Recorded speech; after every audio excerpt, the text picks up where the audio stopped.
जी अस्सलाम वालेकुम। कैफ 3 आज के लेक्चर का आगाज़ करते हैं।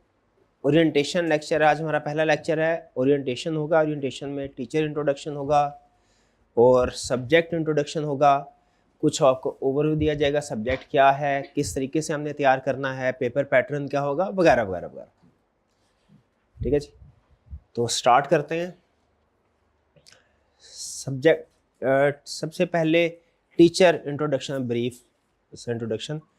अच्छा, मुझे इससे पहले ये बताइए, आप में से कितने स्टूडेंट ऐसे हैं जिनकी ये कैफ की पहली अटेम्प्ट होगी, पहली अटेम्प्ट, और कितने स्टूडेंट्स ऐसे हैं जो ऑलरेडी कोई ना कोई और पेपर अटेम्प्ट कर चुके हैं? ऑलरेडी पेपर चलें, लगभग 50% से ज़्यादा स्टूडेंट ऐसे हैं, प्रोबेबली 50% लगभग, जिनकी कैफ की पहली अटेम्प्ट है। चलिए, मेरा नाम मोहम्मद आसिफ है, क्वालिफाइड चार्टर्ड अकाउंटेंट हूँ मैं। मैंने CA क्वालिफाई किया था 2008 में। उसके बाद कुछ अर्सा जिस फर्म से आर्टिकल्स किए थे उसी फर्म में मैनेजरियल लेवल पे जॉब की, फिर टीचिंग प्रोफेशन में मूव किया और फुल टाइम 2009 से अब तक टीचिंग प्रोफेशन में ही मैं अटैच हूँ, फुल टाइम बेसिस के ऊपर।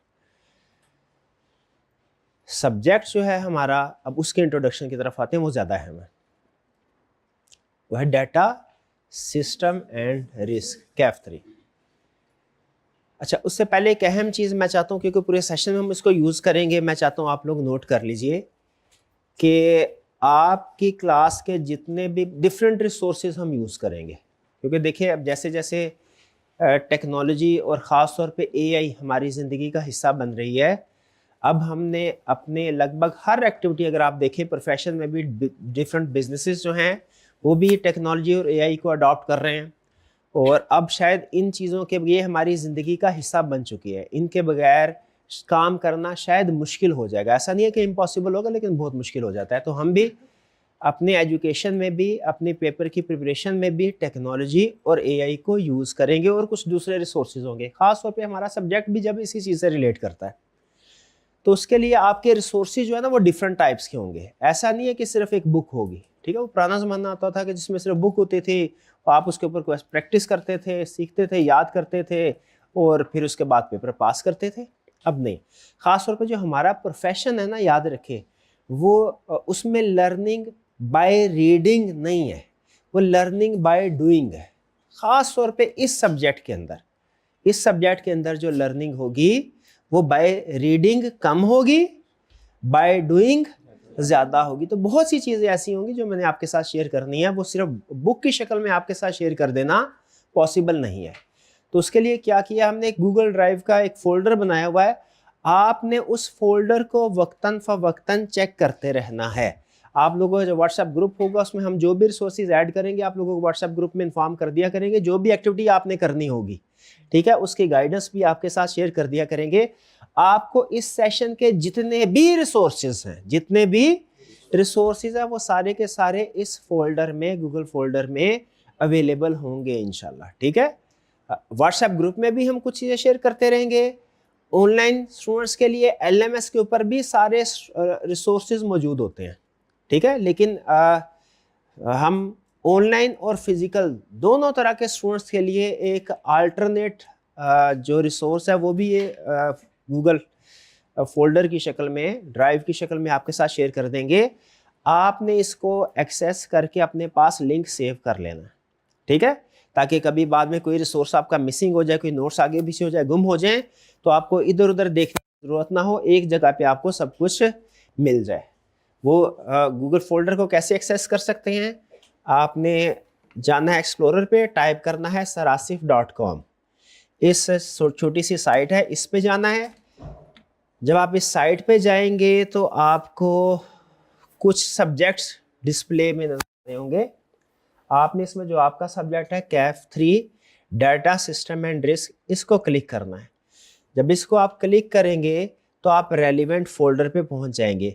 अब ये चूंकि आपका भी पहला दिन है तो इसमें रिसोर्सेज ऐड नहीं हुए, आज से ही रिसोर्सेज ऐड होना शुरू हो जाएंगे, आज से ही, ठीक है। आपने करना क्या है, इसको अपने पास सेव कर लेना है, ठीक है, बुक मार्क कर लेना है, ठीक है। यहाँ पे बुक मार्क कर लीजिएगा, जैसे कैफ 3 डाटा डन कर लेंगे आपके पास सेव हो जाएगा। आपको बार बार फिर वेबसाइट आने की ज़रूरत नहीं है, एक्सप्लोरर पे टाइप करेंगे कैफ 3, आप यहाँ पे पहुँच जाएंगे, ठीक है जी। इसमें रिसोर्सेज डिफरेंट टाइप्स के होंगे, जैसे एक दूसरा सब्जेक्ट जो ऑलरेडी हमारा चल रहा है उसमें कुछ रिसोर्सेज हैं। देखिए इसमें सब्जेक्ट के फोल्डर के अंदर हमने डिफरेंट रिसोर्सेज के फोल्डर बनाए हुए हैं, फर्दर फोल्डर, हर तरह का रिसोर्स अलग अलग है। ठीक है, जैसे इसमें एक रिसोर्स है हमारा माइंड मैप्स। माइंड मैप का कंसेप्ट क्या है, अब जैसे जैसे रिसोर्सेज मैं आपके साथ शेयर करूंगा आपको बताता जाऊंगा। माइंड मैप का कंसेप्ट ये है कि बुक में चीज़ें लिखी तो हुई हैं सारी, ठीक है, लेकिन स्टूडेंट अमूमी तौर पे ये कहता है सर जी बुक में 2 सफ़े लिखे हुए हैं, मुझे वो बताए इसमें से याद क्या करना है मेन। ठीक है, जो जो जो इसका कोर है मैसेज वो हमें बताइए। तो क्या करते हैं हम उसको माइंड मैप की शक्ल दे देते हैं। ठीक है, वो डेली लेक्चर जो होगा हमारा, हम उसका एक माइंड मैप आपके साथ बनाएंगे, आपके साथ माइंड मैप बना के आपके साथ शेयर करेंगे। आपने याद वहाँ से कर लीजिए वो भी ठीक है, बुक में से याद कर ले वो भी ठीक है। ठीक है, वो माइंड मैप किस तरह का होगा ये आपके साथ हम शेयर करते हैं। ये आपके आज के लेक्चर का एक माइंड मैप है, यानी जो कुछ हमने डिस्कस करना है हमने उसे थोड़ा सम अप करके, समराइज करके, थोड़ा ऑर्गेनाइज करके आपके सामने इस शक्ल में, मिलती जुलती शक्ल में प्रेजेंट कर दिया करेंगे। और इस तरह बाकी के जो रिसोर्सेज होंगे, हमारे टेस्ट होंगे, सोल्यूशन होंगे, ख़ासतौर पे असाइनमेंट्स होंगी, एक्टिविटीज़ होंगी, क्योंकि ये सब्जेक्ट की नेचर ऐसी है, याद रखिए ये सिर्फ किताब पढ़ के समझ में नहीं आना। मैंने आपको पहले बताया ये हमने कैसे कवर करना है। आज की ओरिएंटेशन का सबसे अहम लेसन क्या है भला? आज की ओरिएंटेशन का सबसे अहम लेसन ये है कि ये सब्जेक्ट पढ़ के सिर्फ 20% समझ में आएगा, इसको करके समझना है। पढ़ना भी है लेकिन पढ़ने के साथ करना। छोटी छोटी एग्जाम्पल्स होंगी, कभी आपको कोई आर्टिकल दे दिया जाएगा, कभी कोई छोटी सी एक्टिविटी दे दी जाएगी, वगैरह वगैरह। ठीक है, ताकि आप ना सिर्फ ये कि इसको पास करने के काबिल हों, बल्कि इसमें जो कंसेप्ट है, बड़े अच्छे कंसेप्ट है, बड़े काम के कंसेप्ट्स हैं, उनको आप अपनी प्रैक्टिकल लाइफ में भी अप्लाई करने के, यूज करने के काबिल हों। ठीक है जी, तो ये एक साइट थी, ये आप नोट कर लीजिए sirasif.com। इधर जाके जो आपका सब्जेक्ट है उस पर क्लिक करना है और उसका लिंक आपने सेव कर लेना आइंदा के लिए। चलिए जी, अब स्टार्ट करते हैं हम ओरिएंटेशन। ठीक है, सब्जेक्ट के बारे में। सब्जेक्ट का टाइटल क्या है वाला? Data system and risk. इसके साथ ही साथ आपको सिलेबस भी और जो हमारे ग्रिड है वो भी आपके साथ शेयर कर देता हूं। हमारा सिलेबस भी इन्हीं 3 हिस्सों में डिवाइडेड है। जो बेसिकली सब्जेक्ट का टाइटल है, नाम है, इसी के अंदर हमारे सिलेबस के ग्रिड भी है। 3 ग्रिड है हमारे, डाटा, सिस्टम एंड रिस्क। अच्छा, अब ये डाटा क्या होता है, सिस्टम क्या होता है, रिस्क क्या होता है, ये हमने समझना है। देखिए आज के लेक्चर में आपको पता है ज़्यादा टेक्निकल डिस्कशन हम नहीं करेंगे। ओरिएंटेशन लेक्चर होता है, इसका मतलब यही होता है कि आपको थोड़ा इंट्रोडक्शन देना, खासतौर पे सब्जेक्ट के हवाले से, सब्जेक्ट की नेचर समझाना, ताकि आप सब्जेक्ट की जो नेचर है उसके मुताबिक उसकी प्रिपरेशन कर सकें। तो सब्जेक्ट है हमारा data, system and risk. Data में कुछ टॉपिक्स होंगे, सिस्टम वाले पोर्शन में कुछ टॉपिक है, कुछ रिस्क वाले पोर्शन में है। ठीक है, डाटा में क्या आपको पता है, एक हम सुना करते थे, एज हुआ करते, एक दौर हुआ करता था पत्थर का दौर। ठीक है, स्टोन एज, उससे भी पहले आइस एज, स्टोन एज। ठीक है, फिर उसके बाद इंडस्ट्रियल एज, फिर उसके बाद इंफॉर्मेशन एज। ठीक है, डेवलपमेंट होती रहने। आज की जो एज है वो क्या है? एआई की एज। ठीक है, ये फेजेस आते रहते हैं ह्यूमन रेवोल्यूशन में। तो अब आज की जो एज है, याद रखिए हम जिस एज में रह रहे, ये टेक्नोलॉजी की एज है, ये डाटा की एज है। ठीक है, इसमें अगर आप ग्रो करना चाहते हैं, अगर आप आगे बढ़ना चाहते हैं, तो आपको टेक्नोलॉजी को, एआई को अपनी डेली प्रैक्टिसेस में इंक्लूड करना पड़ेगा। और इस वक्त हम में से लगभग हर पर्सन किसी ना किसी जगह पे टेक्नोलॉजी को ऑलरेडी यूज कर रहा है। ठीक है, क्या आप अपनी डेली लाइफ में टेक्नोलॉजी को यूज कर रहे हैं? बिल्कुल कर रहे हैं। छोटी सी एग्जांपल, मैं घर से आने के लिए मैंने इन ड्राइव को बुक करवाया, वो ऐप है, ऐप पे क्लिक किया, उसको यूज करके मैं कॉलेज में आया। ये क्या? ये टेक्नोलॉजी का यूज है। क्या इसके अलावा आप कुछ एग्जांपल दे सकते हैं कि आप अपनी डेली लाइफ में टेक्नोलॉजी को कैसे यूज करते हैं? क्या टेक्नोलॉजी यूज करते हैं? कोई एग्जांपल दे दीजिए। जर्नल, चैट जीपीटी बिल्कुल यूज करते हैं, शाबाश, बिल्कुल ठीक है। आप चैट जीपीटी को भी यूज करते हैं, गूगल और भी मॉडल्स हैं, एलएलएम, जेमिनाई को यूज करते हैं। ठीक है, क्लाउड को यूज करते हैं जी, ग्रोक को यूज करते हैं, शाबाश, डीप सी को यूज करते हैं, डिफरेंट। ठीक है। अच्छा, इससे आप क्या करते हैं, डाटा जनरेट कर। अब देखिए बात से बात निकलती है ना, आज तो हमने गपशप ही लगानी है, आज वो टेक्निकल चीजें नहीं पढ़नी, गपशप लगानी है। आप में से कितने स्टूडेंट्स हैं जो कि किसी ना किसी मॉडल को यूज करते हैं, चैट जीपीटी को या और किसी भी मॉडल को यूज करते हैं? शाबाश, रहा थोड़ा। लगभग सभी यूज करते हैं, बहुत अच्छी बात है, यूज करना भी चाहिए, ठीक है। अच्छा, क्या आपको पता है ये जो आप चैट जीपीटी यूज करते हैं, ये एआई की एक कैटेगरी, ऐसे कहते हैं जनरेटिव एआई। जनरेटिव एआई क्या करती है, कुछ ना कुछ डाटा जनरेट करती है। जो भी मॉडल कुछ ना कुछ डाटा जनरेट करता है उसे क्या कहते हैं, जनरेटिव एआई। ये सारे के सारे जनरेटिव एआई, ठीक है। लेकिन ये जो डाटा जनरेट होता है ये डिफरेंट टाइप्स का होता है, 4 बड़े टाइप्स हैं। जैसे नंबर 1, टेक्स्ट जनरेट कर सकते हैं। क्या आप एआई से टेक्स्ट जनरेट कर सकते हैं? ये भी एक डाटा है। फिर आप इमेज जनरेट कर सकते हैं। क्या इमेज भी जनरेट कर सकते हैं? ये भी एक डाटा है, जनरेटिव एआई। आप टेक्स्ट भी जनरेट, टेक्स्ट क्या है, वो उसे कहा भाई ऐसे लिख दो टेक्स्ट। इमेज क्या, उसे कहा भाई कैट के पिक्चर जो है वो बना दो, पिक्चर बना दी उसने, ठीक है। ये डिफरेंट डाटा है। टेक्स्ट अलग है, इमेज अलग है, वीडियो अलग है, वीडियो भी जनरेट होते हैं, ठीक है। वीडियो मॉडल अलग है और ऑडियो भी जनरेट होती है, ऑडियो अलग है। नॉर्मली वीडियो के साथ ही ऑडियो भी बिल्ट इन इंटीग्रेटेड होती है। ये डिफरेंट मॉडल्स, ठीक। तो ये डिफरेंट टाइप्स ऑफ डाटा है। क्या डाटा सिर्फ एआई जनरेट करता है या हम ह्यूमन भी डाटा जनरेट करते हैं?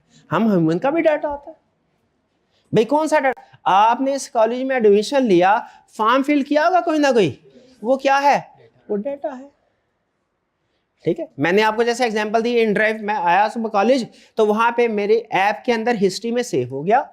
क्या सेव हो गया कि मैंने इस दिन ये ट्रैवलिंग किया, मेरी ट्रैवलिंग हिस्ट्री ये है, यहां से लेके यहां तक ट्रैवल किया है और उसका इतना फेयर बना था जो मैंने पे किया।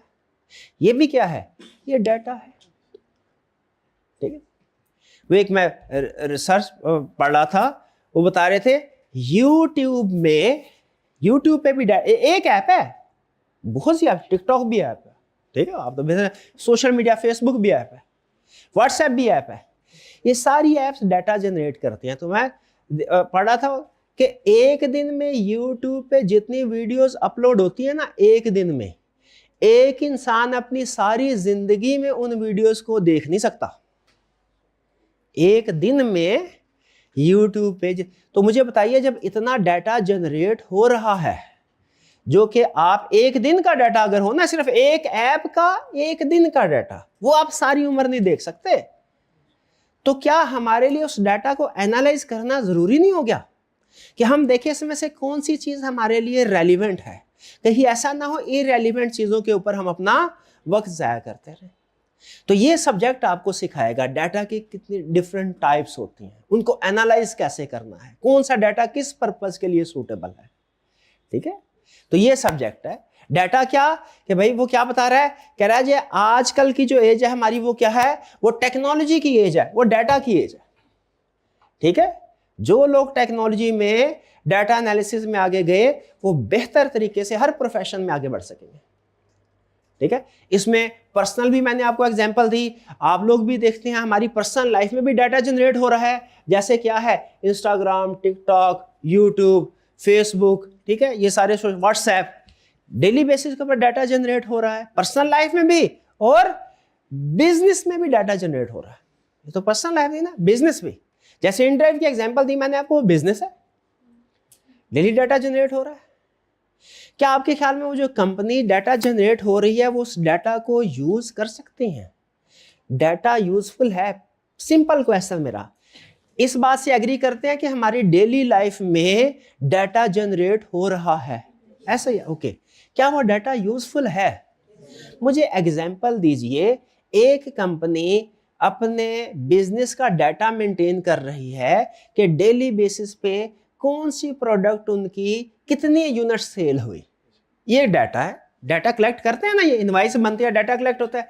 कंपनी के लिए डाटा कैसे यूजफुल है मुझे पता। प्रोडक्शन डिसीजन के लिए शाबाश, बेहतरीन बेहतरीन, यही क्या अपने एक पॉइंट में लिखा हुआ है, क्या प्रोडक्शन प्लानिंग कर सकते हैं?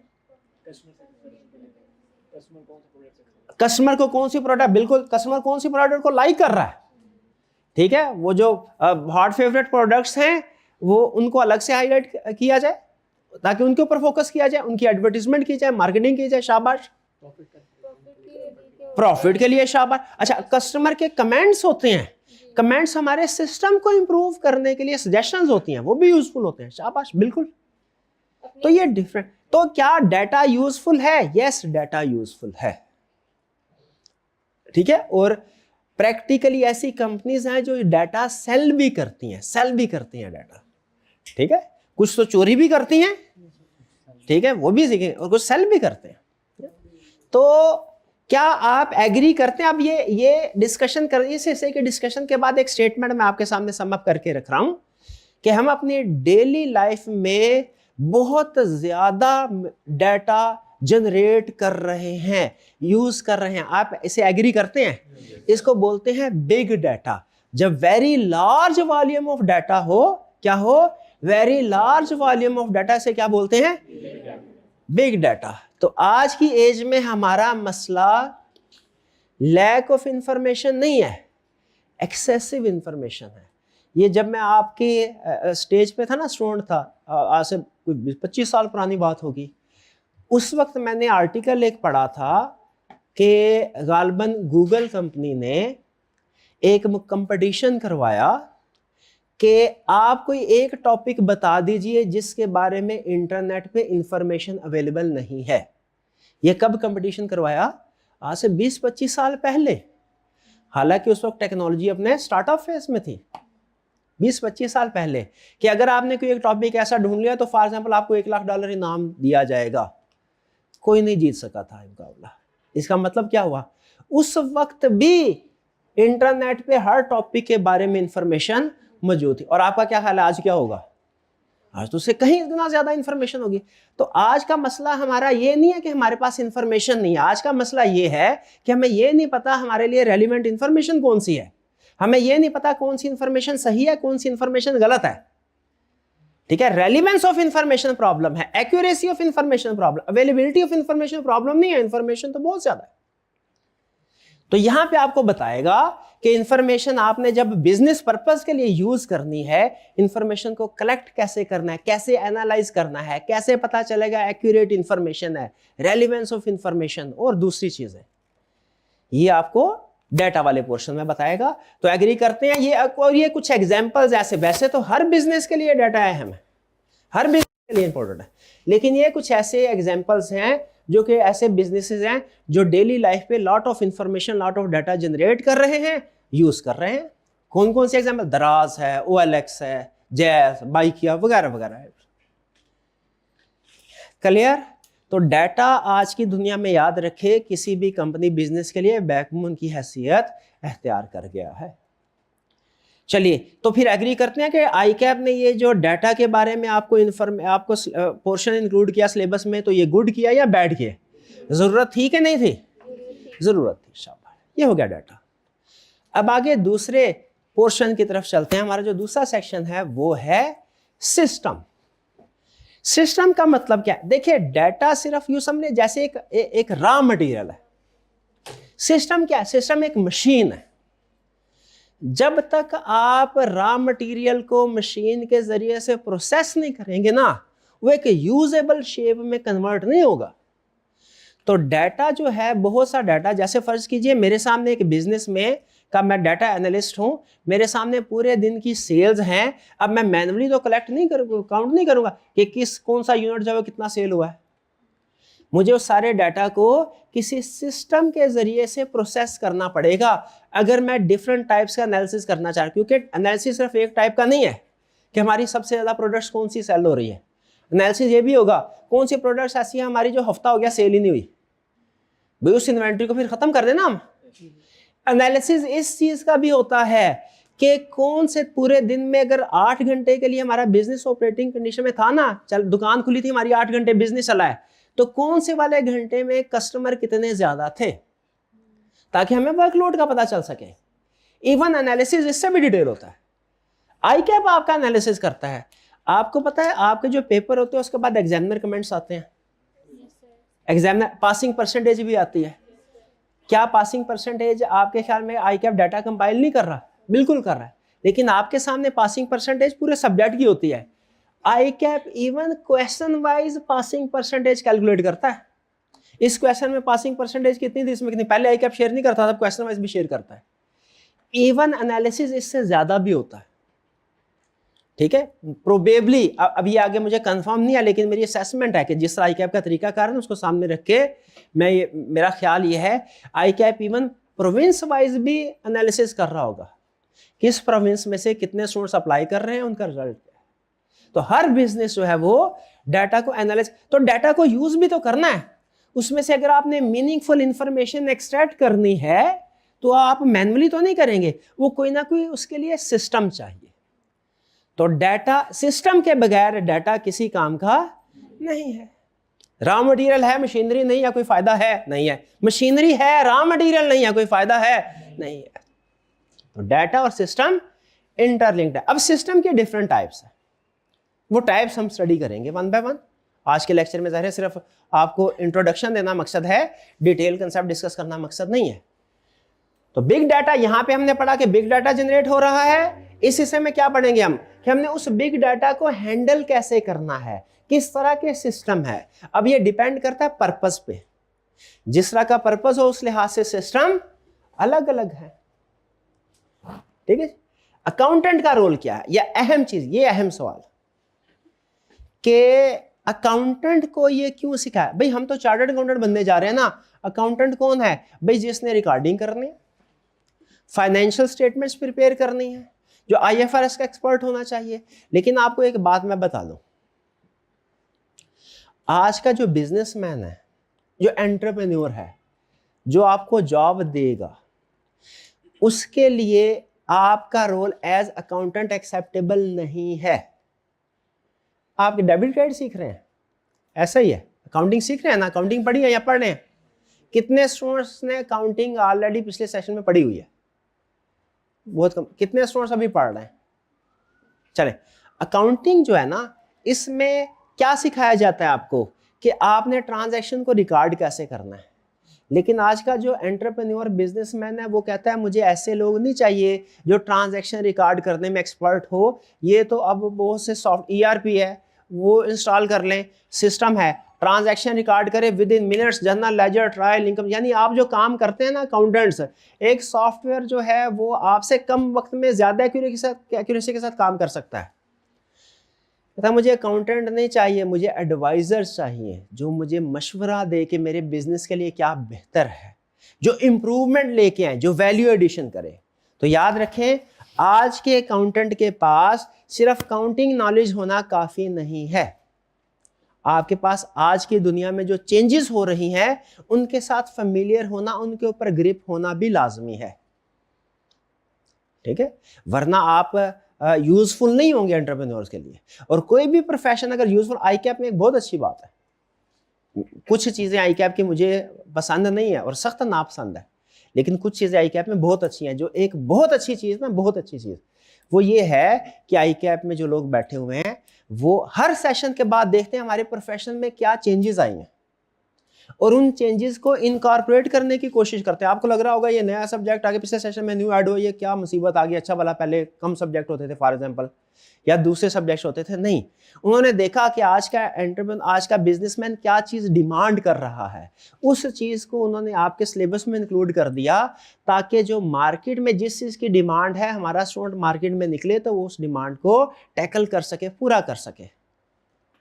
ठीक है, वरना तो जाहिर है डिग्रीज ऑब्सोलीट हो जाएंगी। ये सीए और मैं कोई बीए को ये नहीं है कि मैं उसको डिग्रेड करने नहीं, कंपैरेटिवली आपको बता रहा हूं कि बीए में डेवलपमेंट्स इतनी जल्दी नहीं होती, सीए में ज्यादा जल्दी होती, क्विकली होती है।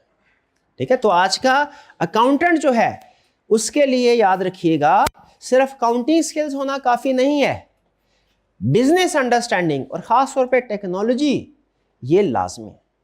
यही वो बता रहा है, should accountant only record numbers और डाटा और should they also understand data, analyse data, suggest करें। क्या सिर्फ रिकॉर्डिंग काम है आज के अकाउंटेंट का कि डाटा को एनालाइज करना है, उसकी बेस पे सजेशंस देनी है, डिसीजन मेकिंग करनी है। ये है आज के अकाउंटेंट का काम। ठीक है, इसीलिए ये सिस्टम आपको सिखाया जा रहा है। अगर आप एक लफ्ज में मुझसे पूछें कि ये सब्जेक्ट क्यों सिखाया जा रहा है, तो मैं ये कहूँगा कि लेटेस्ट डेवलपमेंट के साथ आपको कंफर्टेबल फेमिलराइज करने के लिए, ताकि आप प्रोफेशन में जाएं तो आप अपडेटेड हो, ऐसा ना ऑब्सोलीट हो और ये सोच रहे हो। क्योंकि प्रोफेशन में जो लोग बैठे हैं वो कहते हैं हमें ऐसे लोग नहीं चाहिए जिनको हमने खुद सिखाना है, हमें वो लोग चाहिए जो सीखे सिखाए आए। ये सारी स्किल्स, ये सारी चीज़ें जो आप क्लासरूम में सीखते हैं, प्रैक्टिस में भी सीख सकते हैं, लेकिन प्रैक्टिस में लोग कहते हैं हम वो लोग नहीं चाहिए जो इधर आके सीखे, इधर आके तजर्बे करें, इधर आके गलतियां करें। नहीं, वो आई कैप को कहते हैं कि आप खुद सिखा के भेजें। इसीलिए आई कैप डिफरेंट टाइप्स के वो हैंड्स ऑन कोर्सेज होते हैं, वो भी आपके सिलेबस में कभी इंक्लूड। ये जो चेंजेस आती हैं ना, आप इनको नेगेटिव ना समझा करें। ये जितनी भी चेंजेस आती हैं ये पॉजिटिव होती हैं और मकसद एक ही है, आपको लेटेस्ट डेवलपमेंट के साथ मैच करना स्किल सेट को। चलिए, तो डाटा और सिस्टम में फर्क समझ आ गया। डाटा डेली बेसिस के ऊपर वो इंफॉर्मेशन जो जनरेट हो रही है, सिस्टम जो कि उस डाटा को प्रोसेस करेगा, उसे मीनिंगफुल इंफॉर्मेशन में जिसकी बेस पर डिसीजन लिए जा सके कन्वर्ट करेगा। फिर इसके बाद है रिस्क। याद रखें, हर चीज के जहां पे कुछ फायदे हैं, कुछ नुकसान या थ्रेट्स भी हैं। तो डाटा और सिस्टम जो है नो डाउट हमारे लिए यूजफुल है, लेकिन याद रखें जो चीज कीमती होती है उसका फिर ख्याल भी, एहतियात भी करनी होती है। तो डाटा को बहुत से चीज़ों से थ्रेट भी है हमारे डाटा को, सिस्टम को। जैसे सबसे ज़्यादा जो थ्रेट है ना, देखें सबसे अहम कीमती बिजनेस कौन सा है? बैंकिंग सेक्टर, फाइनेंशियल सेक्टर, जिसमें एक एक ट्रांजैक्शन बाज़ वक़्त मिलियंस की होती है। कॉलेज का सिस्टम अगर कोई हैक करे, क्या पता चल जाएगा उसे? कॉन्फिडेंशियल इंफॉर्मेशन, ज़्यादा से ज़्यादा उसे स्टूडेंट की लिस्ट मिलेगी, स्टूडेंट्स के मोबाइल नंबर मिलेंगे, और अगर उसने कोई बड़ा कोई फायदा उससे उठाना हुआ तो कोई कैंपेन चलाएंगे। जैसे कोई फॉर एग्जांपल कोई नया कॉलेज सेटअप हुआ है, वो कहेगा जी मैं सारे जितने भी स्टूडेंट्स हैं एग्जिस्टिंग कॉलेजेस का डाटाबेस हम हैक करते हैं, वहाँ से सारे स्टूडेंट्स को मार्केटिंग के एडवर्टीजमेंट मैसेज वगैरह भेजेंगे, उनमें से कुछ ना कुछ स्टूडेंट हमारी तरफ आ जाएंगे। यही फायदा, ये कि ये कोई इतनी यूटिलिटी नहीं है। बैंकिंग सिस्टम अगर कोई हैक कर लेता है, बताइए फिर क्या कर सकता है?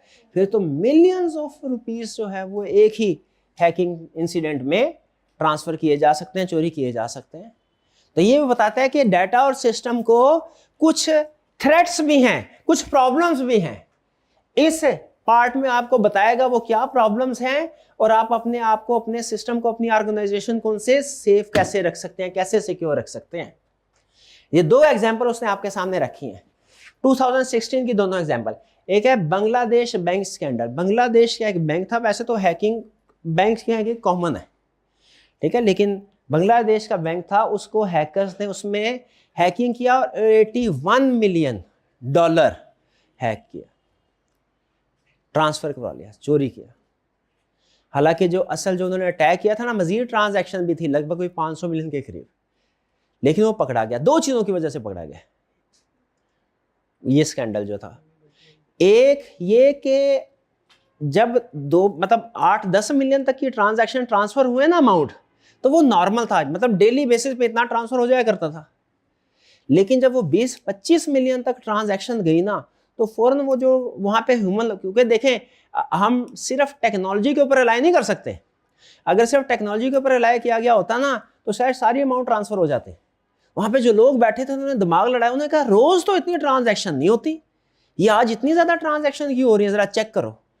तो उन्होंने जो फर्दर ट्रांजैक्शन थी ना, बैंक का एक सिस्टम होता है, उसको फिर उन्होंने पास करके उन्होंने कहा अब हर ट्रांजैक्शन जो होगी ना उसको मैनुअली रिव्यू करेंगे, फिर उसके बाद अप्रूव करेंगे, थोड़ी देर के सिस्टम को रोका। और उसमें से जो फ्रॉडलेंट ट्रांजैक्शन थी फिर उन्होंने वो आइडेंटिफाई की और फिर इनको स्टॉप किया। ठीक है, अगर ह्यूमन एलिमेंट ना होता तो शायद मजीद ट्रांजैक्शन जो है प्रोसेस होती। और मजे की बात, उन्होंने जो फ्रॉडलेंट ट्रांजैक्शंस थी, हैकिंग के बाद हैकर ने जो ट्रांसफर के ट्रांजैक्शन जो थी एग्जीक्यूट की, वो कैसे पकड़ी गई? वो जो मैसेज था हैकिंग का, उसमें स्पेलिंग एरर्स थे। हैकर्स बाजू का, जैसे आपको बाजू का ऐसा होता है ना, मैसेज आता है कि जी अब बेनजीर इनकम सपोर्ट प्रोग्राम में आपका 35,000 रुपया निकल गया, आपको मुबारक हो, आपका इतना, ऐसे मैसेज आते हैं ना। आप उन मैसेज में कॉमन चीज देखेंगे, आप आसानी से उसको आइडेंटिफाई कर सकते हैं फेक। एक तो ये उसका सोर्स, वो रैंडम नंबर से आता है, मोबाइल नंबर से, ठीक है। और दूसरा उसमें स्पेलिंग मिस्टेक्स होती हैं, ये तो कॉमन है, आपने नोट किया होगा, ठीक है, तो ये एक छोटा सा हालांकि बात है, छोटी सी बात, लेकिन इसको सामने रखते रीड करते हुए उन्होंने फ्रॉड को डिटेक्ट किया। फिर इसके अलावा याहू बड़ी कंपनी है, क्या याहू का भी डेटाबेस है? बिल्कुल है। 2016 में हैकर्स ने अटैक किया और याहू के 500 मिलियन से ज्यादा अकाउंट, यूजर नेम, पासवर्ड चोरी कर लिया। ठीक है, अब मेरे आपके अकाउंट में से उन्हें कुछ नहीं मिलना, ज्यादा से ज्यादा क्या होगा, कुछ नोट्स होंगे, कुछ ICAP की ईमेल्स होंगी, कम्युनिकेशन नहीं होगा। लेकिन कुछ लोग जो इंटरनेशनल ट्रेड करते हैं वो ईमेल अकाउंट्स को इंटरनेशनल ट्रेडिंग के लिए यूज करते हैं। ठीक है, वहाँ कॉन्फिडेंशियल इंफॉर्मेशन होती है, बैंकिंग इंफॉर्मेशन होती है, उनके लिए एक नेगेटिव चीज थी। तो ये तो सिर्फ 2 एग्जांपल्स है, बाकी जैसे जैसे आगे चलते जाएंगे मजीद एग्जांपल आई के आपने हमारे सिलेबस में भी इंक्लूड किया, हम उसके अलावा भी डिस्कस करेंगे। इन शॉर्ट, हमारा जो डाटा और सिस्टम है वो वैल्यूएबल है, कुछ ऑर्गेनाइजेशन के लिए कम वैल्यूएबल है, कुछ के लिए ज्यादा वैल्यूएबल है। और ये डाटा जो है इसको यूजफुल होने के साथ साथ ये रिस्की भी है, थ्रेट भी है इसको एट द सेम टाइम। तो हमने क्या करना है, डाटा को समझना है, हमने सिस्टम की टाइप समझनी है कि डाटा को एनालाइज करने के लिए कितनी तरह के सिस्टम होते हैं, और उसको हमारे डाटा को, हमारे सिस्टम को थ्रेट्स कौन से हैं और हम उनको कैसे एड्रेस कर सकते हैं, कैसे अपने सिस्टम को सिक्योर बना सकते हैं, ये चीजें सीखेंगे। तो हमारे सिलेबस के कितने हिस्से हुए? 3 हिस्से, डाटा, सिस्टम और रिस्क। ये थोड़ा सा ओवरव्यू है। अब जाहिर है जैसे जब हम चैप्टर वाइज स्टार्ट करेंगे तो मजीद आपको हर एक ग्रेड के अंदर क्या क्या टॉपिक्स हैं, चैप्टर्स हैं, हर चैप्टर के अंदर क्या कंसेप्ट सीखने हैं, वो साथ साथ डिटेल में चलता ही रहेगा। क्लियर जी? तो अभी तक की डिस्कशन से क्या पता चला हमें? डाटा से जो सिलेबस का नाम वही सिलेबस के ग्रेड, और मैंने आपको ब्रीफली बता दिया कि हर ग्रेड में हम क्या क्या डिस्कस करेंगे। आगे चलते हैं नेक्स्ट। ये सब्जेक्ट्स जो है, अब ये थोड़ी जनरल डिस्कशन, ये सिलेबस के हवाले से, ग्रिड के हवाले से थी, ये जनरल डिस्कशन। इस सब्जेक्ट का मकसद क्या है कि आज की डिजिटल एज में आप अपने जो वर्ल्ड है, एक्सटर्नल वर्ल्ड है, उस जिस स्पेस के साथ चेंज हो रही है, आप अपने आप को स्पेस के साथ मैच कर सकें, एक्सेल कर सकें। ठीक है, इसमें हमने 3 चीजें, डाटा, सिस्टम, रिस्क सीखना है। डाटा का मतलब क्या है? How information is collected, stored and used for decision making. Information collect करना, इंफॉर्मेशन को एनालाइज करना। सिस्टम क्या है? How business rely on software, ERPs and networks. System से मुराद समझे वो मशीनरी है, वो हार्डवेयर हैं जिनके जरिए से उस इंफॉर्मेशन को प्रोसेस किया जाएगा। और रिस्क क्या है कि क्या गलत हो सकता है, जैसे हैकिंग है, फ्रॉड है, ब्रेकडाउन है, सिस्टम ब्रेकडाउन, क्या क्या गलती हो सकती है और हम कैसे इन रिस्क को प्रिवेंट कर सकते हैं। ये तो लगभग उसने हमें जो ऑलरेडी हमने ऊपर किया था बताया, उसकी समरी डिस्कस कर दी। नेक्स्ट वो एक कॉलेज की एग्जांपल के साथ आपको डिस्कस बताना समझा रहा है कि क्यों डाटा, सिस्टम और रिस्क कैसे इंटर रिलेटेड है और क्यों हमारे लिए अहम है। कह रहा है कि तकरीबन हर बिजनेस ऑर्गेनाइजेशन में ये 3 तरह की एक्टिविटीज परफॉर्म हो रही होती हैं, डाटा से रिलेटेड, सिस्टम और रिस्क से रिलेटेड। कॉलेज की एग्जांपल लेते हैं। डाटा टीम क्या करती है? स्टूडेंट से उसकी इंफॉर्मेशन कलेक्ट करती है। यानी आपने जो भी एडमिशन फॉर्म फिल किया या ऑनलाइन सबमिट करवाया, वो कौन सी वाली टीम के स्कोप में आता है?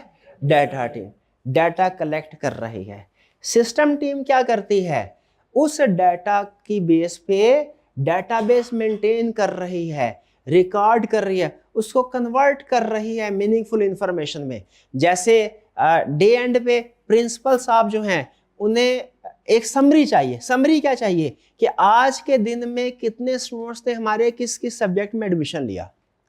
अब अगर सिर्फ आपका जो रॉ डाटा है, आपने जो एडमिशन फॉर्म सबमिट करवाए हैं, वो फर्स्ट कीजिए 100 फॉर्म है, प्रिंसिपल साहब के सामने रख लें।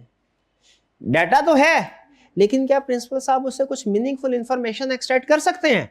नहीं, उन्हें एक एक करके गिनना पड़ेगा।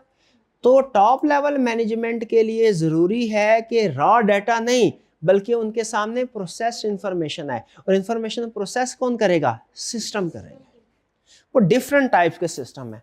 कुछ सिस्टम ऐसे होते हैं जिनका मकसद होता है एग्जीक्यूटिव रिपोर्टिंग, कुछ सिस्टम ऐसे होते हैं जिनका मकसद होता है कस्टमर रिलेशनशिप मैनेजमेंट, और कुछ सिस्टम ऐसे होते हैं जिनका पर्पस है फाइनेंशियल मैनेजमेंट, इन्वेंट्री वगैरह वगैरह। वो डिफरेंट सिस्टम्स हैं जिनकी हम टाइप स्टडी करें। तो सिस्टम टीम क्या करती है, वो जो ऊपर डाटा कलेक्ट हुआ है उसे उन्होंने क्या करना है, उसकी बेस पे प्रॉपर रिकॉर्ड मेंटेन करना है, डेटाबेस प्रिपेयर करना है। इसके लिए डिफरेंट सॉफ्टवेयर्स भी होते हैं। ये है डाटा और ये है हार्डवेयर और सॉफ्टवेयर। ये आपके लिए थोड़ा सा टेक्निकल एरिया होने जा रहा है। इसमें आप डिफरेंट जो हार्डवेयर्स हैं उनके बारे में और उनके जो कुछ जो फंक्शंस हैं उनके बारे में स्टडी करेंगे। वैसे पिछले सेशन की निस्बत इस सेशन में ICAP ने सिलेबस को काफ़ी रैशनलाइज किया है। तो जो हाईली टेक्निकल चीज़ें थी वो सिलेबस से निकल गई है। पिछले सेशन में कुछ ऐसी चीज़ें भी थी जो कि कंपैरेटिवली ज़्यादा टेक्निकल थी। रिस्क टीम क्या करती है, रिस्क टीम का मकसद क्या है कि इस पूरे डाटा को और सिस्टम को हमने सेव करना है, लीक ना हो, हैकर्स हैक ना करें। आगे चलते हैं। Why should A CA learn DSR?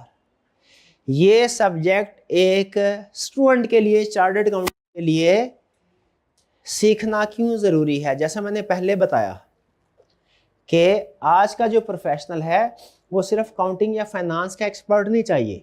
क्या चाहिए इसके साथ? टेक्नोलॉजी होनी चाहिए। ठीक है। अच्छा, अब जैसे एक छोटी सी एग्जांपल मैं देता हूं।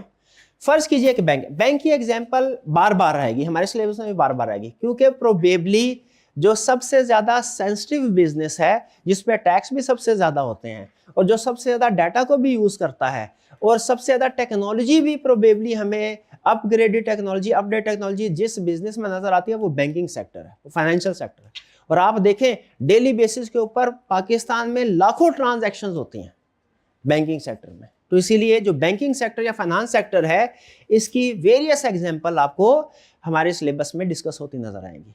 फर्ज कीजिए एक बैंक है, उसे अपने ट्रांजैक्शन के लिए जैसे फर्ज कीजिए कि बैंकिंग ऐप इंस्टॉल करनी है, बैंकिंग ऐप बनवानी है, सॉफ्टवेयर बनवाना है जिसमें जो बैंकिंग ट्रांजैक्शंस हैं वो रिकॉर्ड होगी। अब ये सॉफ्टवेयर जो बंदा बनाएगा, जो भी पर्सन होगा, जो भी प्रोफेशनल होगा, उसमें 2 स्किल होना जरूरी है। कौन सी? पहली स्किल कौन सी? वो अकाउंटिंग का एक्सपर्ट हो, क्योंकि ट्रांजैक्शन तो जाहिर है अकाउंटिंग की है, डेबिट क्रेडिट होगा, उसके बाद लेजर ट्रायल में ट्रांजैक्शन रिकॉर्ड होगी, अकाउंटिंग एक्सपर्ट होना चाहिए। और दूसरा टेक्नोलॉजी का एक्सपर्ट होना चाहिए। एग्री करते हैं इस बात से कि और अब एक दफा इंस्टॉल हो भी गया अगर सिस्टम, उसके बाद उसको रनिंग में लेके आना, बाद में उसकी मेंटेनेंस करनी है, तो जाहिर है ये जो नीड है ये कंटिन्यूस बेसिस पे, ऐसा नहीं है कि सिर्फ स्टार्टअप पे, कंटिन्यूस बेसिस पे। एग्रीड? यानी आज की दुनिया में जो बिजनेसेस को जरूरत है वो IT स्किल्स भी और अकाउंटिंग स्किल्स। अच्छा, इसके बाद एक रिसर्च हुई, रिसर्च बड़ी इंटरेस्टिंग थी। रिसर्च ये हुई कि अब चूंकि अकाउंटिंग और IT दोनों स्किल की जरूरत है, तो इसका मतलब है 2 तरह के लोग कामयाब हो सकते हैं। एक वो जो अकाउंटिंग के एक्सपर्ट है और दूसरा वो जो IT के एक्सपर्ट है।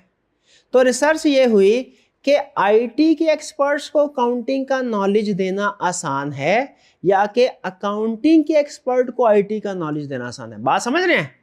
क्योंकि अब एक प्रोजेक्ट को कंप्लीट करना है, उसमें अकाउंटेंट्स भी है, उसमें IT एक्सपर्ट वाले लोग भी है। एक ऑप्शन ये है कि दोनों टीम बना ले ज्वाइंट और फिर वेंचर करें, ठीक है। लेकिन जाहिर है हर बंदा ये चाहेगा कि जितने पैसे हैं वो सिर्फ मुझे मिले। तो रिसर्च से ये बात पता चली, IT एक्सपर्ट्स को अकाउंटिंग सिखाना मुश्किल काम है और अकाउंटिंग एक्सपर्ट्स को IT स्किल सिखाना आसान काम है। तो ये असल में जो सब्जेक्ट आपको बताया जा रहा है, सिलेबस में इंक्लूड किया, आपको सिखाया जा रहा है, इसका मकसद क्या है? इसका मकसद ये है कि आप IT में सेल्फ सफिशिएंट हो। इस तरह के प्रोजेक्ट्स आए ना तो आपको किसी IT एक्सपर्ट को साथ मिलाने की जरूरत ना पड़े, बल्कि आप खुद उसको हैंडल कर सकें, या कम से कम टॉप लेवल पे आप खुद हो, डिटेल लेवल पे आप दूसरी टीम जो है जूनियर लेवल पे टीम उसको एंगेज करें। तो ये हमारे लिए एक ब्लेसिंग है, प्लस पॉइंट है कि हम IT के कंसेप्ट्स को, IT की स्किल्स को सीखें, ठीक है। फिर हाउ टू स्टडी दे भाई, तो अब आपको पता चल गया ये सब्जेक्ट क्या है, ये सब्जेक्ट क्यों है हमारे सिलेबस में, ये भी क्लियर हो गया। क्या है ये सब्जेक्ट? 3 चीजें, डाटा, सिस्टम, रिस्क। क्यों है ये सब्जेक्ट? इसलिए कि आज के दौर में अकाउंटिंग स्किल्स के साथ साथ आईटी स्किल्स की भी रिक्वायरमेंट्स हैं, क्योंकि हर बिजनेस आईटी को यूज कर रहा है, टेक्नोलॉजी को यूज कर रहा है, एआई को यूज कर रहा है। तो हम अगर अपने आप को इसके साथ अपने स्किल सेट में इन चीजों को ऐड नहीं करेंगे तो आहिस्ता आहिस्ता ऑब्सोलीट हो जाएंगे। फिर वही होगा हमारे साथ जो एमबीएस के साथ हो रहा है, क्या जॉब नहीं मिल रही।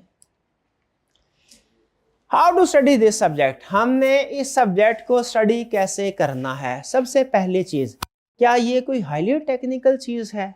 नहीं, कोई ऐसी चीज नहीं। याद रखें, ये सब्जेक्ट का मकसद आपको कोई कंप्यूटर साइंसेज में मास्टर करवाना नहीं।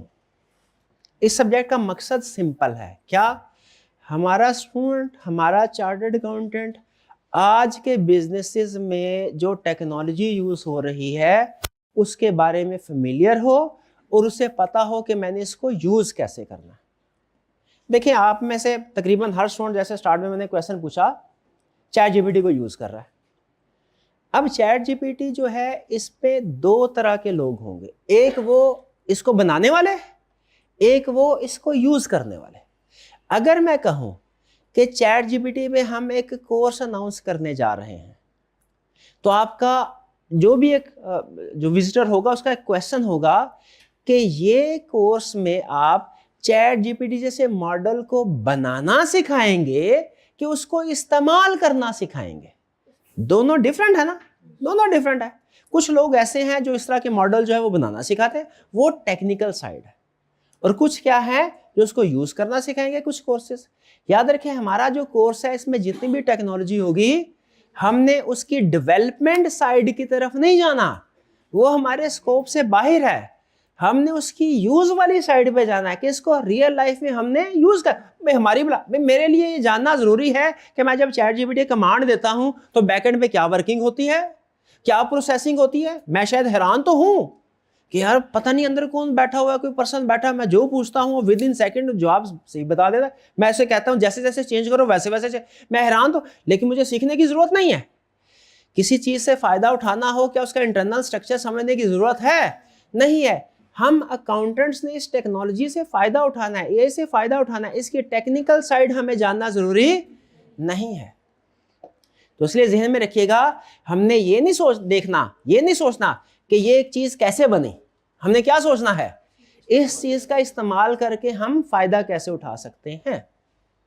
प्रीवियस सेशन में प्रॉब्लम हुई थी कि कुछ टेक्निकल चीजें जो थी वो भी सिलेबस का हिस्सा बन गई थी, कि इसकी वर्किंग क्या होती है, बैकएंड पे कितने टूल्स होते हैं, किस टूल का क्या काम होता है, वगैरह वगैरह, जो कि हमारे चार्टर्ड अकाउंटेंट के लिए जानना जरूरी। लेकिन इस टाइम में सिलेबस रैशनलाइज हुआ।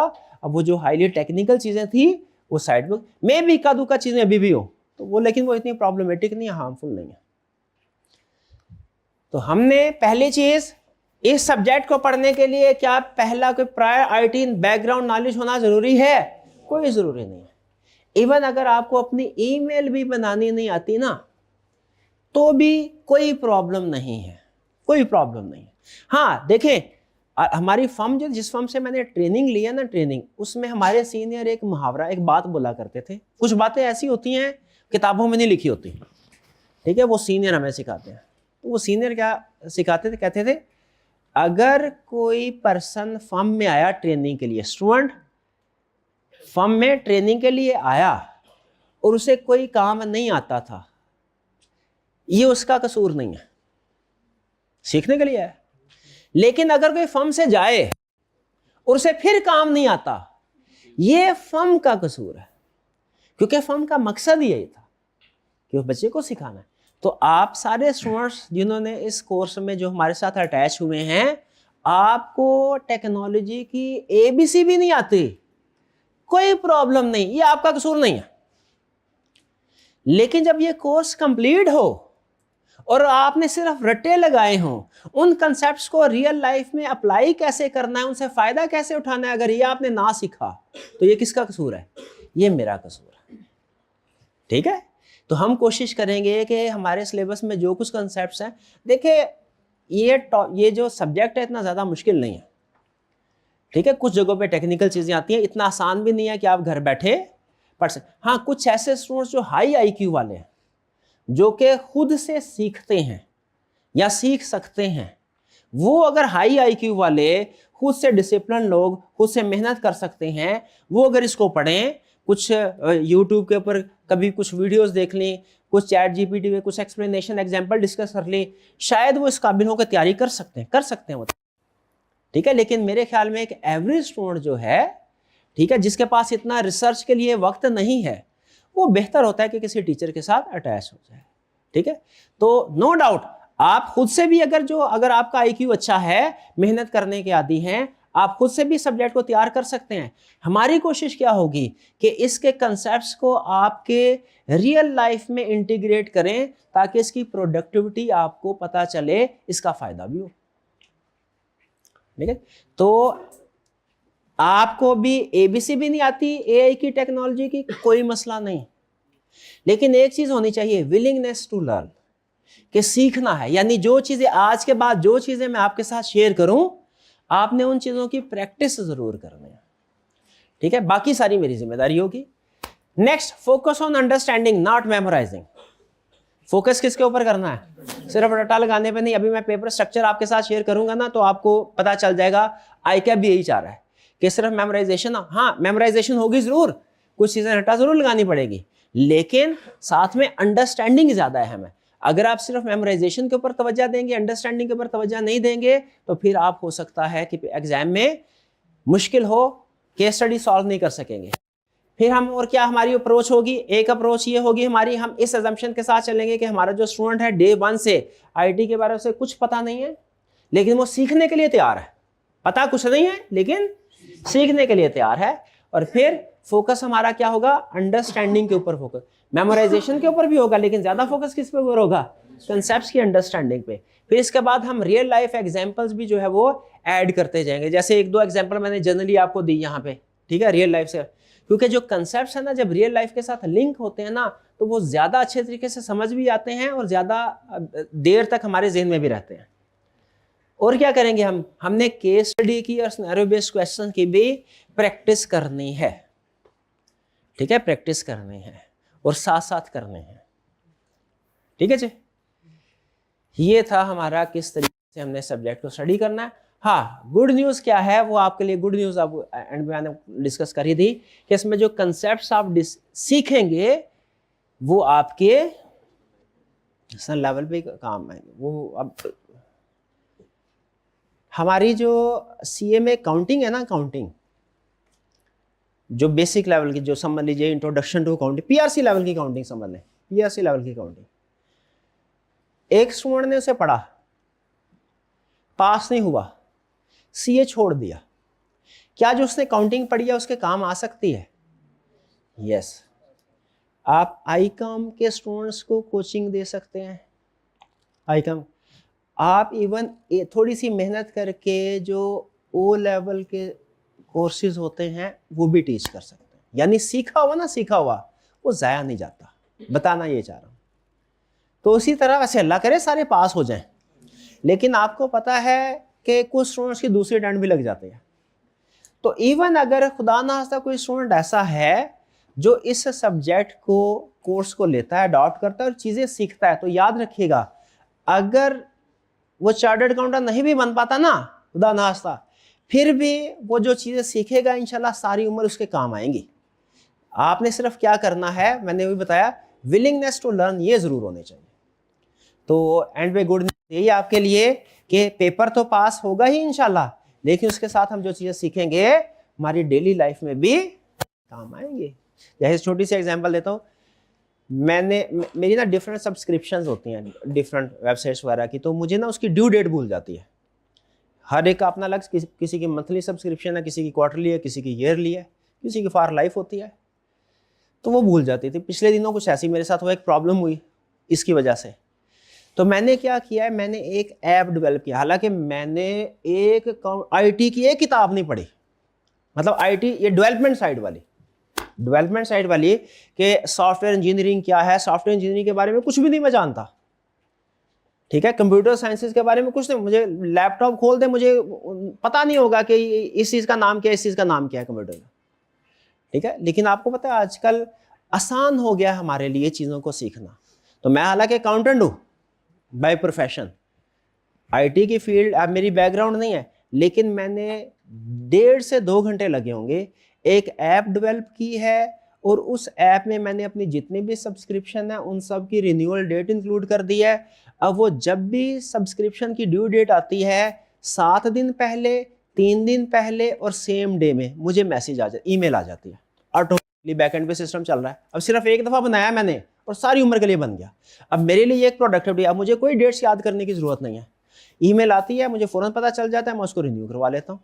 और कितना टाइम लगा? 1.5 घंटा सिर्फ। ठीक है, अब ये स्किल अगर और इससे मिलती जुलती थोड़ी सी अपग्रेडेड स्किल्स के बाद और लोग हज़ारों लाखों रुपया कमा रहे हैं।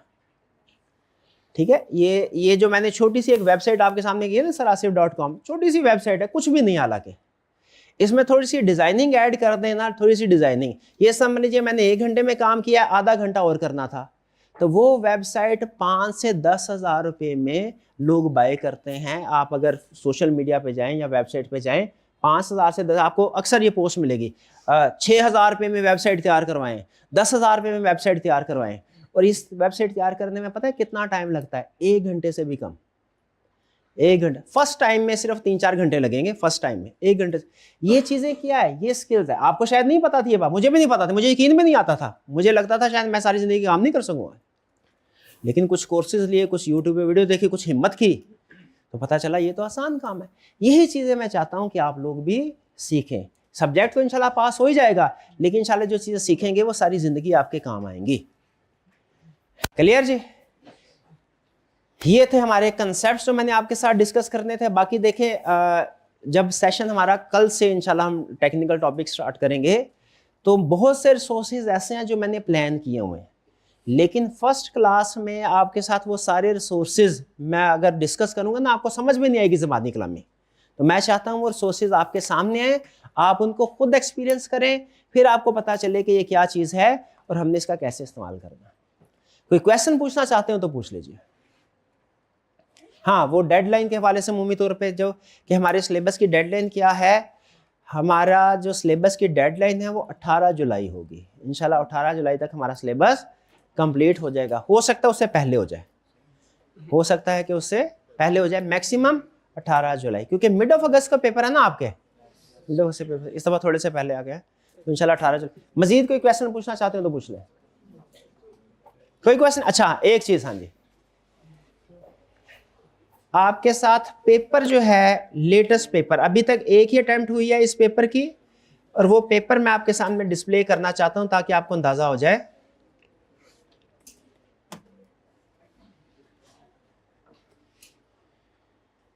कि इस सब्जेक्ट का पेपर किस तरह का होगा। 100 मार्क्स है। अब ज्यादा डिटेल क्वेश्चन जाहिर है मैं आपको नहीं पढ़ाऊंगा, वो तो जब टॉपिक कंप्लीट कर लेंगे फिर हम क्वेश्चन पढ़ेंगे, अटेम्प्ट करेंगे। मैं इसका स्ट्रक्चर समझाना चाह रहा हूँ। 100 मार्क्स का पेपर है, और आपको पता है कि ICAP का जो पेपर है वो 3 आवर्स और 15 मिनट्स का होता है। 15 मिनट्स हमारा रीडिंग टाइम है। रीडिंग टाइम का मतलब क्या होता है? हाँ, ऐसे स्टूडेंट जो फर्स्ट टाइम में बड़े, उनके लिए मैं शेयर कर दूं, PRC में जिनकी फर्स्ट अटेम्प्ट है, PRC में जो आप पेपर अटेम्प्ट करते थे वो कंप्यूटर बेस्ड होते थे। ठीक है, कैफ में जो पेपर्स हैं वो कंप्यूटर बेस्ड नहीं है। ठीक है, वो आपने ICAP में सेंटर में जाना है और वहां पे अटेम्प्ट करने हैं रिटन फॉर्म में। उसमें शुरू के जो 15 मिनट होते हैं उसमें आपको क्वेश्चन पेपर दिया जाएगा, आपने उस क्वेश्चन पेपर को रीड करना है। शुरू के 15 मिनट में आंसर शीट नहीं मिलेगी, आपको सिर्फ क्वेश्चन पेपर मिलेगा। इसको हम बोलते हैं रीडिंग टाइम। रीडिंग टाइम का मकसद ये होता है कि आप क्वेश्चन को पढ़ के प्लान कर लें कि आपने कौन सा वाला क्वेश्चन पहले करना है, कौन से वाला बाद में करना है, किस क्वेश्चन में कौन कौन से कंसेप्ट्स हैं। फिर उसके बाद 15 मिनट के बाद आपको आंसर शीट दी जाती है, और फिर बाकी के 3 घंटे में आपने उस पेपर को अटेम्प्ट करना होता है। नेक्स्ट देखें इंस्ट्रक्शन, जो मैं चीजें आपके हाईलाइट करना चाह रहा हूं। दूसरी, आंसर ऑल 7 क्वेश्चंस। आपको पूरे CA में, और ये सिर्फ पाकिस्तान में ICAP की नहीं, पाकिस्तान की नहीं, बल्कि लगभग पूरी दुनिया की प्रैक्टिस है, प्रोफेशनल क्वालिफिकेशन में ऑप्शंस नहीं होती। अमूमी तौर पे जो एकेडमिक क्वालिफिकेशंस होती हैं ना, BA है, BCom, BBA वगैरह, इनके जो पेपर्स होते हैं इनमें ऑप्शन, भाई 8 में से 5 सवाल कर लो, 7 में से 4 सवाल कर लो, इस तरह की ऑप्शंस होती है ना। आई कैप में आपको कोई ऑप्शन नहीं मिलेगी। क्यों? क्योंकि जहां कहीं ऑप्शंस होती है ना वहां पे सिलेक्टिव स्टडी इनकरेज होती है कि भाई 7 में से 5 सवाल करने हैं तो मैं क्या करूंगा, मैं 2-3 सबसे मुश्किल जो चैप्टर्स है ना वो स्किप कर दूंगा। मुझे पता उनमें से क्वेश्चन अगर आ गया ना तो चॉइस होगी मेरे पास, मैं दूसरे क्वेश्चन कर लूंगा।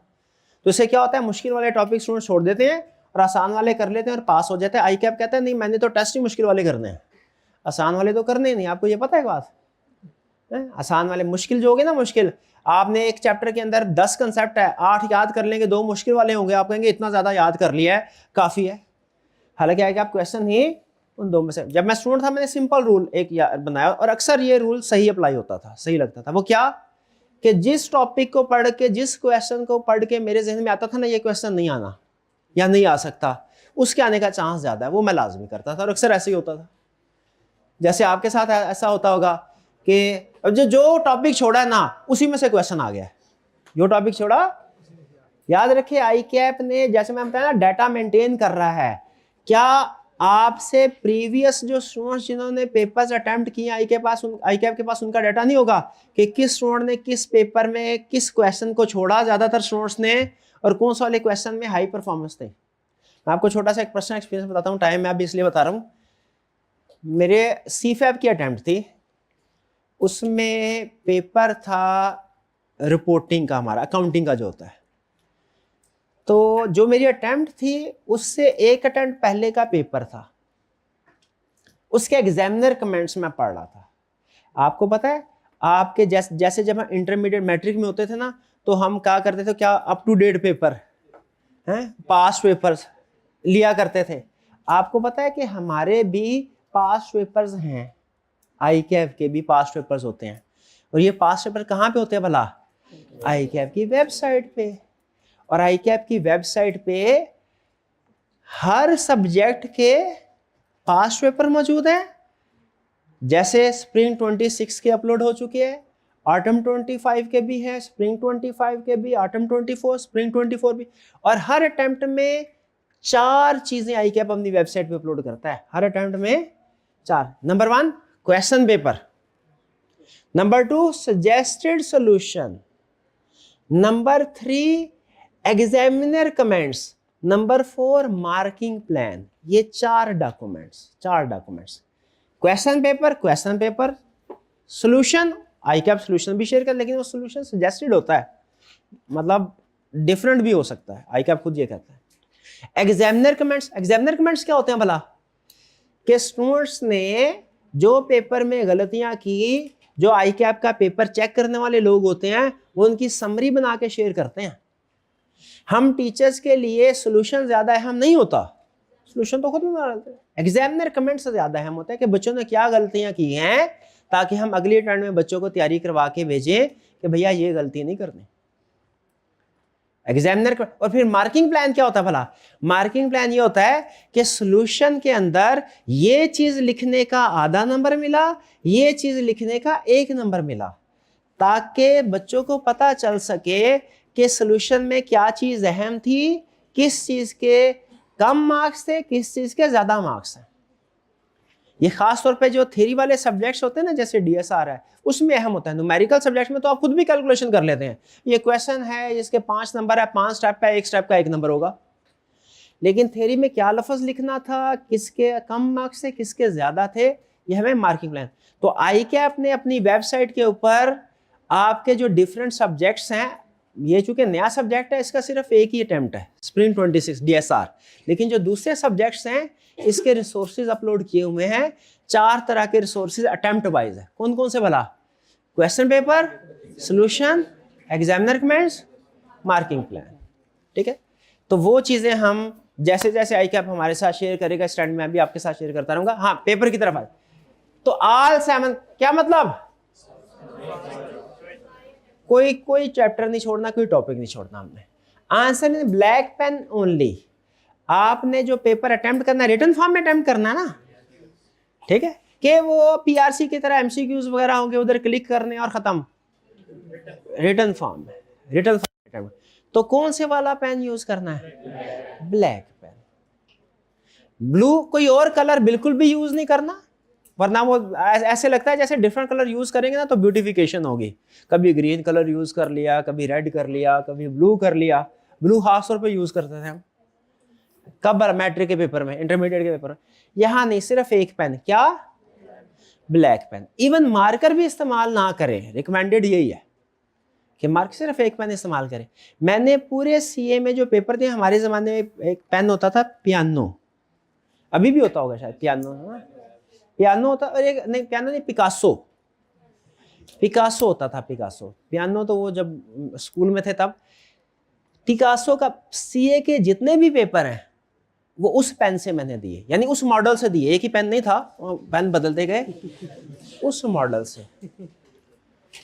कोई डिफरेंट पेन और यूज करने, कोई डिफरेंट कलर भी यूज मैंने नहीं किया। लेकिन उस वक्त मैं ब्लू यूज किया करता था, ब्लू वाला। आई कैप ने अब कहा है ब्लैक, कोई रीजन है जिसकी वजह से आई कैप ने ब्लैक है? स्कैन करने में आसानी होती है, पढ़ा जाता है, एलिजिबल होता है कि अपने इधर शायद भेजने होते हैं, प्रोसेसिंग करनी होती है। तो आपने ब्लैक पेन यूज करना है। एक बॉल पॉइंट कोई महंगा किसी किस्म का लेने की जरूरत नहीं है, जो रेगुलर बॉल पॉइंट होता है उसको आप यूज कर सकते हैं। ठीक है जी, ये किनका था? फिर इसके बाद use the first page of the answer script to answer the multiple choice question. MCQs कहां पे करने हैं? क्वेश्चन पेपर के ऊपर अटेम्प्ट करके साथ लगा दें। क्या करना है? हाँ, आंसर शीट के पहले पेज पे। अच्छा, पहले पेज में ना आप आई कैप ने वो बबल शीट आई कैप वो शेयर करेगा एक्सपेक्ट, उसके ऊपर आपने उसको हाईलाइट करना है, वो हम बाद में आपके साथ शेयर कर लेंगे। पहली चीज, क्या एमसीक्यूज हैं हमारे पेपर में? बिल्कुल एमसीक्यूज हैं। सेक्शन 2 है, सेक्शन ए, सेक्शन बी। इसमें क्या है, कौन से टॉपिक सेक्शन ए में, कौन से सेक्शन बी में, ये बाद में हमें कभी डिस्कस करना है। फिलहाल जो टाइप्स ऑफ क्वेश्चन है उसको एनालाइज करें। एमसीक्यूज हैं भाई, कितने एमसीक्यूज हैं? 15 एमसीक्यूज है। इसका मतलब है 15। इसका मतलब है हमने जो तैयारी करनी है ना रूटीन में डेली बेसिस के ऊपर, इसमें एमसीक्यूज की प्रैक्टिस होना लाजमी है। एमसीक्यूज की प्रैक्टिस नहीं ना की अगर हमने, तो इसका मतलब हमारी तैयारी कंप्लीट नहीं होगी। एमसीक्यूज हैं, हर एमसीक्यू का 1 नंबर। ओके, 15 एमसीक्यूज, 15 मार्क्स, आगे डन। फिर इसके बाद क्वेश्चन 2, हमारे 3 तरह के क्वेश्चन है पेपर में, एमसीक्यूज, रिप्रोडक्शन क्वेश्चन और सिनेरियो बेस्ड या केस स्टडीज। ठीक है, अब आप case study, scenario based question कौन से होते हैं? उसमें कोई ना कोई इसने सिचुएशन दी होती है, आपको कोई प्रैक्टिकल प्रॉब्लम डिस्कस करवाएगा और कहेगा मुझे इसका हल बताओ, इस सिचुएशन में क्या करना है। केस स्टडी क्या है? केस स्टडी ज्यादातर स्टूडेंट्स के लिए ना, केस स्टडी एक नया टाइप ऑफ क्वेश्चन है। तो एमसीक्यूज के साथ फेमिलियर है, पीआरसी में किया एमसीक्यूज है। रिप्रोडक्शन क्वेश्चन के साथ भी आप फेमिलियर है। वो कैसे भाई? मैट्रिक में, इंटरमीडिएट में यही तो करते थे, रटे लगा लगा के नहीं करते, पास होते थे। हाँ, बाकी वो जो ओ लेवल, ए लेवल वाले स्टूडेंट्स हैं, वो नॉर्मली कंसेप्चुअल अंडरस्टैंडिंग उनकी कंपैरेटिवली बेहतर होती है। मैंने मैट्रिक किया, एफए किया, हमारे टीचर कहते थे हेडिंग याद रखो, जो आए छाप दो, नीचे जो मर्जी लिखना। और बड़ा आजमुदा नुस्खा था, बड़ा आजमुदा नुस्खा था, ऐसे ही होता रहा। ठीक है, इसको हम बोलते हैं रिप्रोडक्शन क्वेश्चन, रटे वाला सवाल में। क्या ऐसे क्वेश्चन हमें पेपर में आएंगे? यस, ऐसे क्वेश्चन भी पेपर में आएंगे। और फिर एक तीसरे टाइप ऑफ केस क्वेश्चन होता है case study, scenario based question. Scenario based question क्या होता है? आई कैप कोई भी प्रैक्टिकल बिजनेस प्रॉब्लम आपके सामने शेयर कर देगा और आपसे कहेगा मुझे इसका सोल्यूशन बताओ, इस सिचुएशन में क्या करना है। जैसे फर्ज कीजिए वो कोई कहेगा किसी कंपनी में हैकर्स ने अटैक कर दिया। अब आप 2 चीजें बताइए, नंबर 1 अटैक हो गया, उसके बाद रिकवरी कैसे करें, और नंबर 2 आइंदा से इस अटैक से बचने के लिए क्या करें। आपने सजेशन देना होगी। ठीक है, तो ये क्या, किस तरह के क्वेश्चन हुए? Scenario based question. 3 तरह के question, MCQs, case studies, reproduction question. अब अगर मैं आपसे पूछूं पहचानने, क्योंकि पहली चीज है पहचानना कि कौन सा क्वेश्चन एमसीक्यूज है, कौन सा रिप्रोडक्शन, कौन सा केस स्टडी। तो एमसीक्यूज तो आप दूर से पहचान लेंगे। टाइप ऑफ, मुझे क्वेश्चन नंबर 2 पार्ट ए, जरा बताइए आपके ख्याल में ये रिप्रोडक्शन का क्वेश्चन है या केस स्टडी है? एक केस स्टडी। शाबाश शाबाश, पहला स्टेप तो आपने कर लिया कि क्या, क्वेश्चन को पहचानना, ताकि रिप्रोडक्शन के क्वेश्चन को अटेम्प्ट करने का तरीकाकार कुछ और है, केस स्टडी को अटेम्प्ट करने का तरीकाकार कुछ और है। अच्छा, अगर मैं आपसे कहूं जरा मुझे बताइए, अब क्वेश्चन नंबर 3 है, इसमें पार्ट बी है, बताइए पार्ट सी है, ये आपके ख्याल में रिप्रोडक्शन वाला क्वेश्चन है या केस स्टडी लग रही है आपको? रिप्रोडक्शन वाला क्वेश्चन, शाबाश। ठीक है, क्वेश्चन नंबर 4 केस स्टडी है, शाबाश। क्वेश्चन नंबर 5, अच्छा पार्ट ए इसका केस स्टडी वाला है किसी हद तक, और जो पार्ट बी और सी है रिप्रोडक्शन का क्वेश्चन। ठीक है, ये थोड़ा सा केस स्टडी स्टाइल उसने दिया है। और क्वेश्चन नंबर 6 क्या है? ये तो पक्का केस स्टडी है। ठीक है, क्वेश्चन नंबर 7 ये भी केस स्टडी। तो इसका मतलब ये लेटेस्ट पेपर है जो अभी एग्जाम में आया है। इसका मतलब 3 तरह के क्वेश्चन है हमारे पेपर में, MCQs, reproduction, case study. MCQs 15 number, reproduction लगभग 35 नंबर 35, केस स्टडी लगभग 50 मार्क्स। और याद रखिएगा हमने इन तीनों की प्रैक्टिस करनी है, ज़हनी तौर पे तैयार रहेगा, रिप्रोडक्शन की भी, रटे वाले भी, और रिप्रोडक्शन, केस स्टडी और एमसीक्यूज।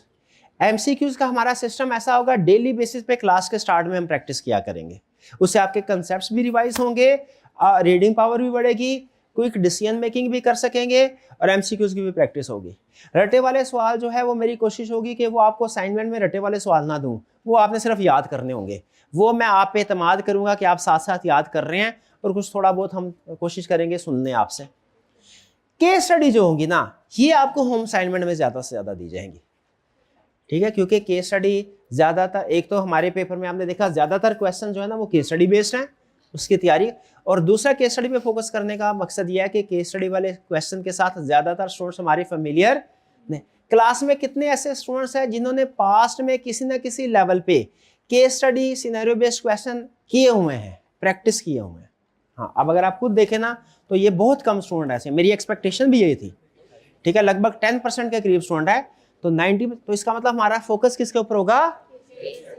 सिनेरियो बेस्ड क्वेश्चन के ऊपर, एमसीक्यूज, सिनेरियो बेस्ड क्वेश्चन। रटे, अगर कंसेप्ट अच्छे तरीके से आप क्लास में आए हैं, आपने पढ़ लिया, समझ लिया, तो इसका मतलब है आप याद भी कर लेंगे। लेकिन मैं साथ में आपसे सुनूंगा भी, क्योंकि मैंने खुद भी ये इंश्योर करना है कि आप साथ साथ याद कर रहे हैं। अच्छा, एक काम करना है आपने, एक छोटी सी आपके पास असाइनमेंट दे रहा हूं आज के लिए, छोटी सी असाइनमेंट। क्या करना है आपने? गूगल पे जाइए, गूगल पे जाइए, एक सर्च कीजिए साइबर क्राइम इन पाकिस्तान या साइबर क्राइम इन वर्ल्ड। छोटी सी सर्च कीजिए, आपके सामने बहुत से क्राइम आ जाएंगे, बहुत से स्कैंडल आ जाएंगे कि पास में साइबर क्राइम क्या होते रहे।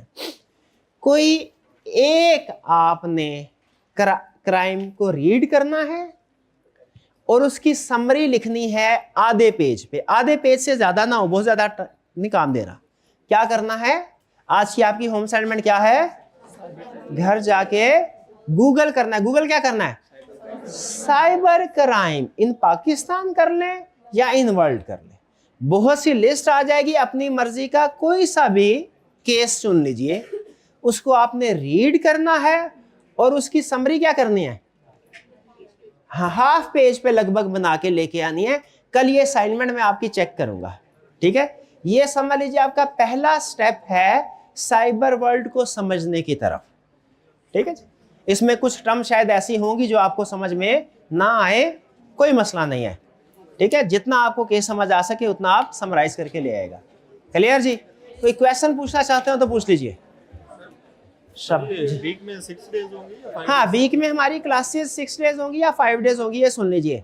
रिजल्ट से पहले आई कैप का जो रिजल्ट है ना, जो कब एक्सपेक्टेड है? 27 अप्रैल। 27 अप्रैल तक हमारी क्लासेस होंगी 5 डेज अ वीक, यानी सैटरडे को क्लास नहीं हुआ करेगी 27 अप्रैल तक। और 27 रिजल्ट के बाद हमारी क्लासेस होंगी 6 डेज अ वीक। ठीक है, यानी सैटरडे को भी क्लास हुआ करेगी। रिजल्ट से पहले सैटरडे संडे ऑफ है, रिजल्ट के बाद सिर्फ संडे ऑफ है। डन? सैटरडे रिजल्ट के बाद होना, यानी रिजल्ट से पहले सैटरडे ऑफ है, रिजल्ट के बाद सैटरडे ऑन। डन जी? और कोई क्वेश्चन? हाँ जी बिल्कुल, BLD की क्लास भी देंगे। आज का लेक्चर यहाँ खत्म करते हैं। अल्लाह हाफिज।